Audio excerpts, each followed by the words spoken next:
आज हम सुनने जा रहे हैं भीष्म साहनी द्वारा रचित कहानी दो गुरैया।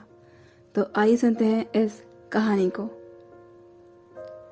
घर में हम तीन ही व्यक्ति रहते हैं, माँ, पिताजी और मैं। पर पिताजी कहते हैं कि यह घर सराय बना हुआ है, हम तो जैसे यहाँ पर मेहमान हैं, घर के मालिक तो कोई और ही है। आंगन में आम का पेड़ है, तरह तरह के पक्षी उस पर डेरे डाले रहते हैं। जो भी पक्षी पहाड़ियों घाटियों पर से उड़ता हुआ दिल्ली पहुंचता है, पिताजी कहते हैं वह सीधा हमारे घर ही पहुंच जाता है, जैसे हमारे घर का पता लिखवा कर आया हो। यहाँ कभी कभी तो तोते पहुंच जाते हैं, तो कभी कभी कौवे और कभी तरह तरह की गुरैया। वह शोर मचता है कि कानों के पर्दे फट जाए, पर लोग तो कहते हैं जैसे ये पंछी गा रहे हों। घर के अंदर भी तो यही हाल है, बीसियों तो चूहे बसते हैं, रात भर एक कमरे से दूसरे कमरे में भागते फिरते हैं। वह धमा चौकड़ी मचाते हैं कि हम लोगों को ठीक तरह से सो भी नहीं पाते। बर्तन गिरते हैं, डिब्बे खुलते हैं, प्याले टूटते हैं। एक चूहा तो अंगीठे के पीछे बैठना पसंद करता है, शायद बूढ़ा है, उसे सर्दी बहुत लगती है। एक दूसरा है जिसे बाथरूम की टंकी पर चढ़ना बहुत ज्यादा पसंद है, उसे शायद गर्मी लगती है। बिल्ली हमारे घर में तो वैसे रहती नहीं है, पर कभी कभी आके झांक जाती है, और मन आया तो अंदर आकर दूध भी पी गई, ना मन आया तो बाहर से ही मैं फिर आऊंगी ऐसा कहकर चली जाती है।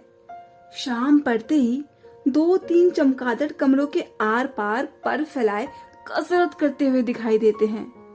घर में कबूतर भी है, दिन भर गुटरगू का संगीत सुनाई देता रहता है। इतने पर भी बस नहीं है, घर में छिपकलियां भी हैं और बर्रे भी हैं, और तो और चींटियां की तो जैसे फौज ही छावनी डाले हुए हैं। अब एक दिन दो गुरैया सीधे घर में घुस आई और बिना पूछे उड़ उड़ कर मकान देखने लगी। पिताजी कहने लगे कि यह मकान का निरीक्षण कर रही है कि उनके रहने योग्य है भी कि नहीं। कभी वे किसी रोशनदार पर जा बैठती तो कभी खिड़की पर, फिर जैसे आई थी वैसे ही उड़ भी गई। पर 2 दिन बाद हमने क्या देखा, बैठक की छत में लगे पंखे के गोले में उन्होंने अपना बिछावन बिछा लिया है और सामान भी साथ में ले आई। और मजे की बात तो ये कि दोनों बैठे गाना गा रही हैं। जाहिर है उन्हें ये घर पसंद आ गया था। माँ और पिताजी दोनों सोफे पर बैठे और उनकी ओर देख रहे थे। थोड़ी देर बाद माँ ने सिर हिलाकर बोला, अब तो ये नहीं उड़ेगी, पहले इन्हें उड़ा देते तो उड़ जाती, अब तो इन्होंने यहाँ अपना घोंसला बना लिया है। इस पर पिताजी को गुस्सा आ गया। वह उठ खड़े हुए और बोले, देखता हूँ कैसे यहाँ रहती है।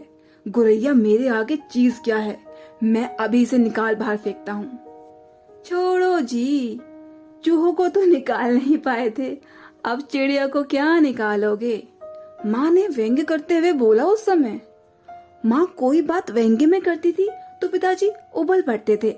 वह समझते हैं कि माँ उनका मजाक उड़ा रही है।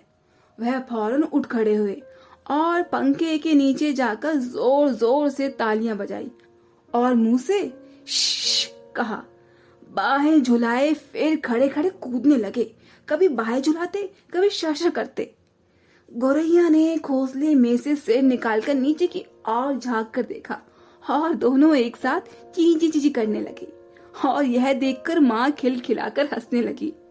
पिताजी को गुस्सा आ गया, इसमें हंसने की क्या बात है। माँ को ऐसे मौके पर हमेशा मजाक ही सूझता है। हंसकर बोली, चिड़िया एक दूसरे से पूछ रही हैं कि यह आदमी कौन है और नाच क्यों रहा है। तब पिताजी तो और भी ज्यादा गुस्सा हो गए और वह पहले से ज्यादा ऊंचा कूदने लगे। गोरैया घोंसले में से निकलकर दूसरे पंखे के डेने पर जा पहुंची। उन्हें पिताजी का नाचना जैसे बहुत ही पसंद आ रहा था। माँ फिर हंसने लगी, यह निकलेंगे नहीं जी, अभी इन्होंने अंडे दे दिए होंगे। निकलेंगे कैसे नहीं, पिताजी बोले और बाहर से लाठी उठा लाए।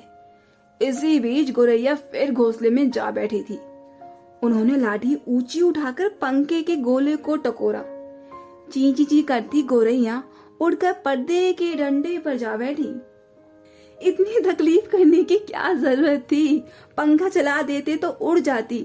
माँ ने हंसकर बोला। पिताजी लाठी उठाए पर्दे के डंडे की और लपके।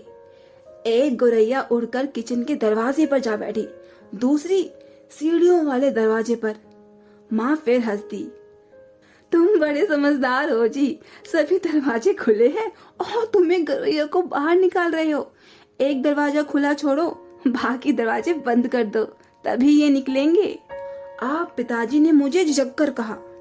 तू खड़ा क्या देख रहा है, जा दोनों दरवाजे बंद कर दे। मैंने भागकर दोनों दरवाजे तो बंद कर दिए, केवल किचन वाला दरवाजा खुला था। पिताजी ने फिर लाठी उठाई और गोरैये पे हमला बोल दिया। एक बार तो झूलती लाठी माँ के सिर पर लगते लगते बची। ची ची करती चिड़िया कभी एक जगह तो दूसरी जगह जा बैठती। आखिर दोनों किचन की और खुलने वाले दरवाजे से बाहर निकल गई। माँ तालियां बजाने लगी। पिताजी ने लाठी दीवार के साथ टिका कर रख दी और छाती फैलाए कुर्सी पर आ बैठे। आज दरवाजा बंद रखो, उन्होंने हुक्म दिया। एक दिन अंदर नहीं घुस पाएंगी तो घर छोड़ देंगी। तभी पंखे के ऊपर से ची ची ची की आवाज सुनाई पड़ी और माँ खिलखिलाकर हंसती। मैंने सिर उठाकर ऊपर की ओर देखा। दोनों गोरैया फिर से अपने घोंसले में मौजूद थी। दरवाजे के नीचे से आ गई होगी, ऐसा माँ ने बोला। मैंने दरवाजे के नीचे देखा। सचमुच दरवाजे के नीचे थोड़ी थोड़ी जगह तो खाली ही थी। पिताजी को फिर गुस्सा आ गया। माँ मदद तो करती नहीं थी और बैठी हंसे जा रही थी। अब तो पिताजी गोरैयों पर पीले पड़ गए। उन्होंने दरवाजे के नीचे कपड़े ठूस दिए ताकि कहीं भी कोई चीज बचा ना रह जाए, और फिर लाठी झुलाते हुए उन पर टूट पड़े। चिड़िया चींची करती रही, फिर बाहर निकल गई। पर थोड़ी देर बाद वह फिर से कमरे में मौजूद थी। अब की बार तो वह रोशनदान में से आई गई थी, जिसका एक एक शीशा टूटा हुआ था। देखो जी, इन्हें अब बाहर मत निकालो, माँ ने इस बार बहुत गंभीरता से बोला था। अब तो इन्होंने अंडे भी दे दिए होंगे, अब ये यहाँ से नहीं जाएंगी। क्या मतलब है, मैं कालीन बर्बाद करवा लूं? पिताजी बोले और कुर्सी पर चढ़कर रोशनदार से कपड़ा ठूस दिया और फिर लाठी झुलाकर एक बार फिर चिड़ियों के खदेड़ दिया। दोनों पिछले आंगन की दीवार पर जा बैठी। इतने में रात पड़ गई। हम खाना खाकर ऊपर जाकर सो गए। जाने से पहले मैंने आंगन में झांक कर देखा। चिड़िया वहां पर नहीं थी। मैं समझ लिया कि उन्हें अकल आ गई है और वे चली गई होंगी। अपनी हार मानकर किसी दूसरी जगह चली गई होंगी जरूर। दूसरे दिन इतवार था। जब हम लोग नीचे उतर कर आए तो वो फिर से मौजूद थी वहीं, मजे से बैठी मल्हार खा रही थी। पिताजी ने फिर से लाठी उठा ली। उस दिन उन्होंने गोरैयों को बाहर निकालने के लिए बहुत देर नहीं लगाई। अब तो रोज यही होने लगा। दिन में तो वो बाहर निकाल दी जाती और रात के वक्त जब हम सब सो जाते तब ना जाने किस रास्ते से वह अंदर घुस आती। पिताजी परेशान हो उठे। आखिर कोई कहां तक लाठी झुला सकता है। पिताजी बार बार कहने लगे, मैं हार नहीं मानूंगा, मैं ऐसा आदमी हूं नहीं जो हार मान जाए। पर आखिर वह भी तंग आ गए। आखिर जब उनकी सहनशीलता चूक गई तो वह कहने लगे कि वह गोरैयों का घोंसला नोचकर निकाल देंगे, और वह फौरन एक बाहर से स्टूल उठा लाए। घोंसला तोड़ना कठिन काम नहीं था। उन्होंने पंखे के नीचे फर्श पर स्टूल रखा और लाठी लेकर स्टूल पर चढ़ गए। किसी को सचमुच बाहर निकालना हो तो उसका घर तोड़ देना चाहिए, उन्होंने गुस्से से ये बात कही थी। घोंसले में अनेक तिनके बाहर की ओर लटक रहे थे। गौरैया ने जरूर सजावट के लिए मानो इतने सारे झालर टांग रखे हों। पिताजी ने लाठी का सिरा सूखी घास के तिनकों पर जमाया और दाईं ओर को खींचा। 2 तिनके घोंसले से अलग हो गए थे और फरफराते हुए नीचे उतरने लगे। चलो 2 तिनके तो निकल आए हैं, माँ ने हंसकर बोला। अब बाकी 2000 भी निकल जाएंगे। तभी मैंने बाहर आंगन की ओर देखा और मुझे दोनों गोरैये नजर आए। दोनों चुपचाप दीवार पर बैठी थी। इस बीच दोनों कुछ दुबला भी गई थी, कुछ काली पड़ गई थी। अब वो चहक भी नहीं रही थी। अब पिताजी लाठी का सिरा घास के तिनकों के ऊपर रखकर वहीं रखे घुमाने लगे। इससे घोंसले के लंबे लंबे तिनके लाठी के सिरे के साथ लिपटने लगे। वो लिपटते गए और घोंसला लाठी के इर्द गिर्द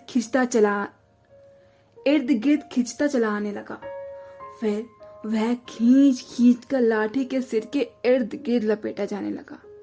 सूखी घास और रुई के फाहे और धागे और थिकलियां लाठी के सिरे पर लिपटने लगी। तभी सहसा जोर से आवाज आई, ची ची ची ची ची ची। पिताजी के हाथ हिटक गए। यह क्या गोरैया वापस आ गई थी? मैंने झट से बाहर की ओर देखा, पर ऐसा नहीं था। गोरैया दोनों वहीं पर थीं, गुमसुम बैठी। ची ची ची ची ची। फिर आवाज आई। मैंने ऊपर की ओर देखा।